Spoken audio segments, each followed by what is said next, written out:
So you'll want to know if it's okay if your back is rounded when you're deadlifting. Indulge me? When asking the question, is it okay if my back is rounding while I'm deadlifting, we need to look at the anatomy of the spine itself. The spine has three distinctive sections. It has the cervical, the thoracic, and the lumbar sections. When you're deadlifting, you're mainly concerned with the thoracic and the lumbar sections. As we can see, the thoracic spine has a naturally kyphotic curve or rounded posture, and the lumbar section has a naturally lordotic curve or arched posture. Everyone knows that.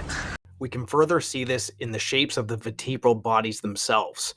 Thoracic vertebral bodies, when stacked upon one another, will create a natural kyphotic or rounded posture. Lumbar vertebrae bodies, on the other hand, when stacked upon one another, will create a naturally lordotic or arched posture. I did not know that. And another thing. The entire spinal column has a series of ligaments that hold it together and in place and prevent injury from happening. Two of the most prominent being the anterior and posterior longitudinal ligament, which can and should be trained, as I'll show you shortly. When the muscles of the spinal column can no longer hold the load, the stress is then transferred to this ligamentous system. So the real key is working with the natural anatomy of the spine. A little bit of extra kyphosis or roundness coming from the thoracic section of the spine that transfers to the posterior ligament of that section of the spine is generally okay, particularly if you have trained that ligamentous system to take that stress. The lumbar spine, on the other hand, if you turn that lordotic curve into a kyphotic curve or even just straighten it, that's when injury can start to happen because not even the ligamentous system can withstand that. So here's a lifter in the middle of a deadlift. Now, the first thing that's going to happen is that the scapula are just going to lose their position a little bit. Now, this is, again, safe for the spine. All that's going to do is put a little bit more stress on the rhomboids and middle traps. Now, the next thing that's going to happen is that the thoracic spine will just get a little bit more of a kyphotic curve. But remember, the thoracic spine is meant to take that type of stress. And again, it just stresses more of the posterior longitudinal ligament. Now, the last position is the one you want to look out for.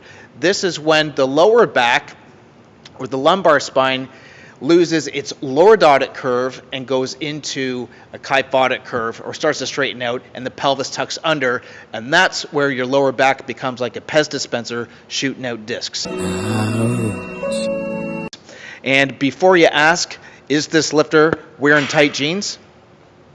Yeah, he's lifting in tight jeans. Now, does this mean that this is how we should be teaching new people how to deadlift? That would be no. Absolutely not.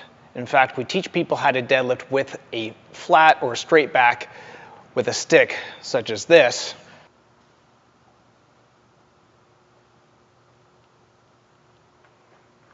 Yay!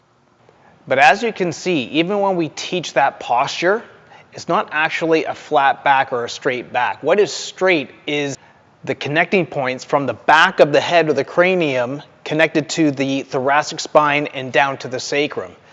The spine itself still has its natural curve.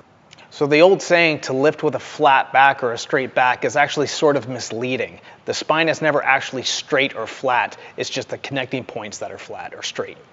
What I would do, though, to strengthen that posterior ligamentous system is incorporate rounded postures into lighter exercises, such as a seated cable row, back extension, and of course, Jefferson curls are the best exercise that we use to train the posterior ligamentous system.